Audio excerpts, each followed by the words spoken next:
Hello, I'm Maeve. Just so you know, this story is more than just your typical tale of a cheating husband. There is a lot more to it, which I will mention later. First, a bit about me. I come from a well-to-do family and my job keeps the bills paid nicely. I work as a successful corporate attorney at a prestigious law firm in Charleston. I was pretty content with where I was at in life, but then I crossed paths with my now ex-husband, Colton. Our story is not your typical lovey-dovey meet cute. It started in the digital world. We met online. Yeah, I know, not exactly your traditional romance, but it's how it happened. At the time, Colton was living down in Savannah, Georgia, which was about a 2-hour drive from Charleston. After 6 months of endless online chats, video calls, and whatnot, he finally made the drive to see me. It felt like a big step, moving from online chats to real-life visits. From there on, he'd made the trip over every weekend. But now that I look back, there were things I should have picked up on. For starters, he never took me to his place. Strange, right? You'd think that after all the time we spent together, he'd want to show me where he lived. But love can be a real blindfold, and I was wearing it. Within a month of us meeting face to face, he did something that should have raised some eyebrows. He popped the question. It was one of those moments you'd expect to be grand, but it was pretty low-key. Just his dad and a couple of friends were there at this restaurant. Looking back, I should have realized that maybe things were moving a little too fast, but I said yes. I was young, but I'd already scored my own house through hard work. Colton, on the other hand, was a bit of a mystery. Colton wanted to move into my place instead of me moving to Savannah. It felt like a logical step, but I couldn't help wondering about his past. Why was he so cagey about it? But I had met his dad and other friends, and they seemed like nice, genuine people. Colton had confided in me that he grew up very poor, and his mom passed away when he was young. I thought maybe he was embarrassed by his life and just wanted to start a new one here with me. I was confident we had something real, and we got married. Colton had a bag full of secrets, and I was about to open it. The picture-perfect love story I thought we had was about to get way more complicated and painful than I ever imagined. Our married life was pretty typical, I guess. I was busy working, and Colton, well, he didn't have the most glamorous job. He dropped out of college and was still figuring things out. Not a big deal, really. He started with a desk job at the local college and later landed a job as an assistant to a marketing manager at a small company. Now, I won't lie, the money he brought in wasn't exactly making us millionaires, but Colton was confident about his career path. He kept telling me that a massive promotion and bonus were just around the corner, probably a year or so down the road. I believed him, and that's what counted. At that point, the cash he brought in wasn't my top concern. We were doing fine, building our life together. I loved the idea of us growing together and working towards a bright future. It was us against the world, and nothing else really mattered. Colton would drive to Savannah every other weekend to visit his dad, but he never asked me to tag along. So I asked him why. Colton, we've been married for 2 months now. I really want to be a part of your life in Savannah. Why can't we just go together? Babe, you don't understand. The place I come from isn't like your Charleston mansion. I didn't grow up in a nice big house. I'm embarrassed about where I came from and how my family lives. You wouldn't like it there. It's different. Colton, you know that material things don't matter to me. I married you, not your house. It's not just about the house, it's about my dad. He's a different person now. After my mom passed away, he's become a recluse, living a solitary life. He doesn't even like me visiting, let alone having guests like you over. I met your dad at the proposal and the wedding, and he seemed like a kind man. I don't understand how he can be so... You don't know what he's like, Maeve. Besides, my dad, he just broke up with the woman he brought to the wedding. He prefers his solitude and he won't appreciate any visitors. I promise we'll visit Savannah someday, but not right now. Well, okay, if you say so. I stopped asking him to take me to Savannah. I could sense the discomfort it caused him, and I didn't want to push him into something he wasn't ready for. But who knew our marriage wasn't even going to last a year? Then came Colton's birthday, and along with that, his so-called office work trip. About 10 days before his birthday, Colton came home from the office and gave me some bad news. Hey babe, there's something I need to talk to you about. What's up? It's about my upcoming work trip. I know it's not the best timing, but it's essential. It's a 2-week trip to Savannah, and I have to leave in 5 days. 2 weeks? But Colton, your birthday is just around the corner. I know, and I hate that I won't be with you for my birthday. But the office trip is crucial. I've been working hard, and there's a promotion on the line. It would look bad if I backed out now. Where will you be staying in Savannah? The office offered me accommodation.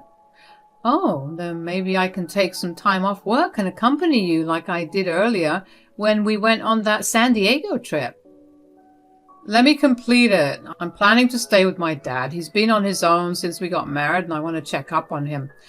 I've already told the office not to book a room for me. With your dad? So that means I won't be able to join you? I'm afraid so. It's your birthday, Colton.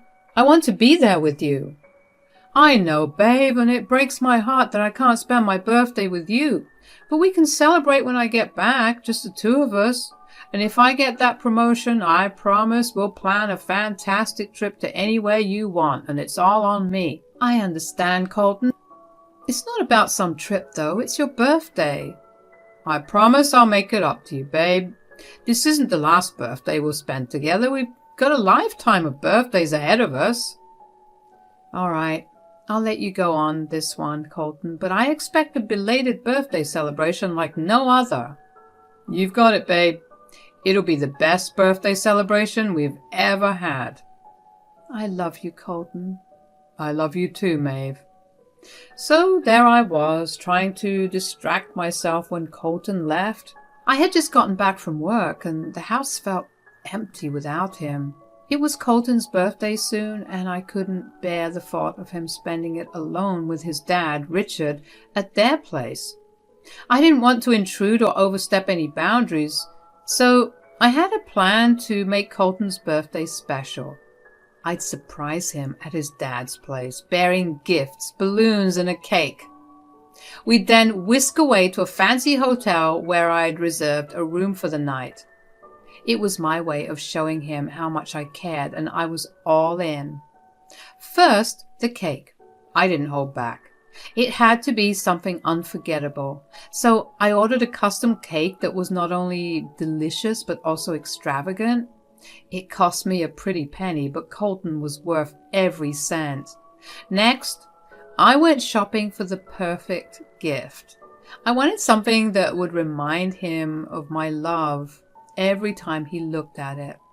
After some browsing, I decided on a fancy watch. On the morning of Colton's birthday, I picked up my phone and dialed his number. Hey, babe, happy birthday. Thanks, babe. So, what's on your agenda today, sweetheart? Just work for me. A hectic day. There is this really important client that needs to be taken care of, but don't worry, I'll be thinking of you. What about you? That's nice, hon. I've got a day at the office, and then it's a low-key evening. Some drinks with my co-workers and a bit of Indian takeout for Dad and me. That's how we've done it since Mom passed. Just a small celebration with a pack of 4 cupcakes and some takeout. Well, babe, you enjoy your day. Love you. Love you too, and don't work too hard.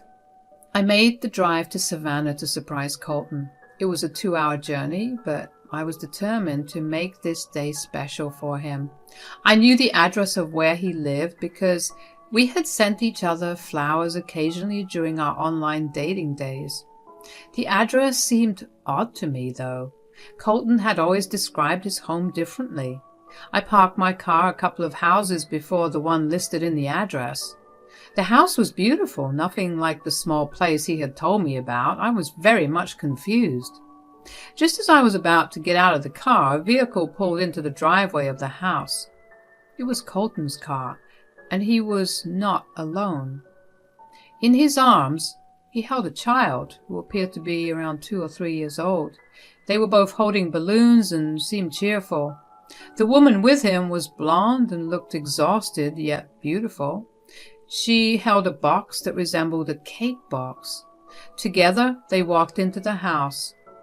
I was shocked, frozen in disbelief. I didn't want to jump to conclusions too quickly, but I had to know what was going on. I watched from my car as they went inside the house. I felt like a stalker, but I needed answers. The windows were open, and through one of them, I could see their silhouette. I couldn't believe my eyes. Colton held the woman, and they kissed. The man who was my husband, the one I was planning to surprise for his birthday, was kissing another woman. I knew I couldn't stay parked outside forever. My hands trembled as I turned the car around and drove away to the hotel that I had booked for us. That night at the hotel was a total mess. I cried my eyes out and couldn't believe what I'd seen. It felt like living in a nightmare that had no end. I had to find out the truth no matter what, so I stuffed my face with junk food and cried myself to sleep. My eyes were all puffy when I woke up, but I didn't give a damn about how I looked. I just had to go and see Colton and catch him red-handed. The next morning I drove over to his place. Colton's car was nowhere in sight, which made me even more nervous. But I'd come this far, and there was no turning back. I knocked on the door. The blonde woman opened the door, who I now know was Kim. "Hey there, how can I help you?" "Hi, I'm Maeve. Can I speak to Colton?" "Colton's not home. Who are you?" "Well, I'm his wife, Maeve." "Are you kidding me? What kind of sick joke is that?" "No, seriously, I'm his wife. It's not a joke." "There's no way. I'm Colton's girlfriend, Kim, and our baby girl, Irina, is inside. You must be mistaken." "What? You don't know?" "Wait, I can show you our wedding pictures. Just trust me this once." "Okay, come in." So I went inside, and the house looked like a proper home. There were pictures on the walls of Colton and Kim, and they looked so young. And then there were pictures of Colton, Kim, and a baby. Seeing all that, I had a lump in my throat. When I walked into the living room, there was Irina on the carpet playing. The little girl had Colton's green eyes. It was hard to take in. "So, those pictures?" "Oh, here they are." I handed my phone to Kim, and her face looked like she had seen a ghost. "What? I can't wrap my head around this. When did you two—" "We got married around 8 months ago." "This is unbelievable. But I need some answers as well. You see, Colton and I have been an item for nearly 6 years now. My little Irina is almost 3, you see?" "Wait, what? This doesn't make any sense. How did you two meet?" Now that I think about it, it strangely adds up. Colton and I connected online, and before we knew it, we were married. I'm just trying to process all this, Kim. It's quite baffling. Now I think I get what's happening here. What's going on? Colton had no job prospects back here. He spun me a tale about landing a job in Charleston and needing to relocate. I was willing to follow, but he mentioned that he needed some time to get settled. He was cohabiting with some housemates in a run-down place, and he thought it wasn't suitable for Irina. Unbelievable. So in reality, he simply met me and decided to marry me and lied to you. Honestly, I was suspicious from the get-go. Once there was a flower delivery here, and he brushed it off as a mix-up. I often overheard his phone conversations with some mystery person. Now I realize it must have been you. I apologize, Kim. I had no idea about any of this. I arrived here to surprise him on his birthday. I didn't even know he lived in such a fine home. He claimed he was staying with his dad in a small place. That's why I never bothered to come over, because he said he was embarrassed by it and I didn't want to force him. Ah, you must be referring to Richard. Mr. Richard vacated this house a long time ago. It reminded him too much of Colton's mother, but Colton decided to stay back. He invited me to move in, and I've been living here ever since then. I'm shocked. He told me he was going on a work trip, and instead he came to spend time with you. And he deceived me by saying he was working there, securing our future, saving up for an apartment together, and other false claims, while he secretly married you. I assure you he won't get away with this. How could he put us through this, especially my little Irina? So, what do we do now? I've got an idea. From what I remember, Richard was a very kind man. He owns a small place on the outskirts now. I was quite close to him when he still lived here. I doubt Colton even told him about Irina, because a gentle soul like Richard would certainly want to know his granddaughter. You're right. Richard must have mentioned something about you and Irina to me. We've only met twice, once at my proposal and the second time at my wedding. I never really got a chance to talk to him. I have a plan. Why don't you reach out to Richard to get the news on what Colton has told him, and I'll head back home. We can stay in touch, and when Colton gets home, I'm filing for divorce. Trust me, I don't want him either. Just pretend everything is fine for another week, and then he will be gone for good. So there I was, feeling pretty down, but I had a new ally in this mess. Kim. I headed back to the house with a different kind of determination. Kim and I wanted to teach Colton a lesson, and together we were going to sort this out. It was a long drive home, and I was feeling a lot of things. Even though I was hurt, there was one thing I needed to make sure of, that Colton paid for what he did.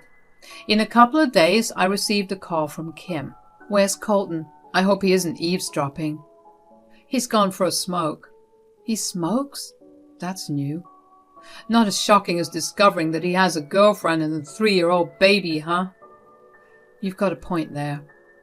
Anyway, I talked to Richard. He had no clue about me and Irina. According to him, Colton had told him we had broken up when Richard moved out, and that was like 4 years back. Richard had no idea I had been living here at his house ever since then.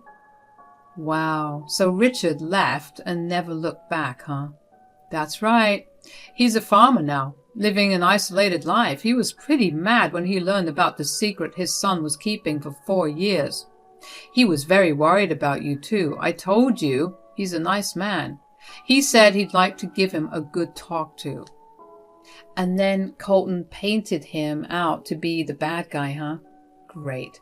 How about this? When Colton comes back, why don't you and Richard drive down here on the same day, and we can all confront him together? I'm all in. I'll let Richard know. Sounds like a plan. Fantastic. I'll send you the address. A whole week just crept on by. I couldn't shake that nervous feeling in my belly. My days were filled with lawyer chats, sorting out my own feelings, figuring out my next steps. It was tough, because I felt super betrayed, not just by Colton, but even by myself for not seeing the signs earlier. We had promised to share everything, and here he was, hiding a whole world from me. But I had a plan, and I was determined to make him face what was about to come. Finally, Colton came back home. I put on a fake smile and kissed him. I had to act like everything was fine, even though I was bubbling with all sorts of emotions inside. He looked tired, and I guess he needed some rest. He decided to take a nap. In a couple of hours, the doorbell rang. I asked him to go get the door while I stood right behind him. Dad and Kim, what are you doing here? Hey, Richard and Kim, come in. What's happening? Colton, you've been caught. That's what's happening. Oh, Kim, I'm going so I can make a good living. I want to provide for you and Irina soon. You can't come here. I'm living with some roommates. Your wife, Maeve, was your roommate, huh? You forgot to tell me about that part. I was always suspicious of you. And not just that, you were lying to me, saying you grew up poor and that Richard doesn't like people at his house, gaining sympathy from me. You talked about how you lost your mom and everything, how you don't like going back there. Colton, I can't believe this. Is this how I raised you? Do you think your mom would have been proud of you? I'm sorry, everyone. I'm sorry. Sorry is just not going to cut it. You need to explain yourself more. You had a daughter who needed a father, and you still married me and kept me in the dark. Yes. And what about Irina? You kept giving us false hope. I'm sorry, everyone. Dad, you were moving out and Kim was pregnant. I thought I would convince her to abort the baby, so I didn't tell you. She wanted to keep it. I loved Kim, but I was not ready to become a dad. Oh, you were all nice and giggly when I told you I was pregnant. Kim, you got bored after we had Irina. I'm sorry. One of us had to grow up and be responsible. Not everyone likes to be a broke, jobless man like you. I met Maeve online, and the idea of her sounded so nice, away from the responsibility of a kid. It started out very casually, really, but then when I met her, it seemed real, and I didn't want to let go of that. I married her. And you didn't even bother to tell me?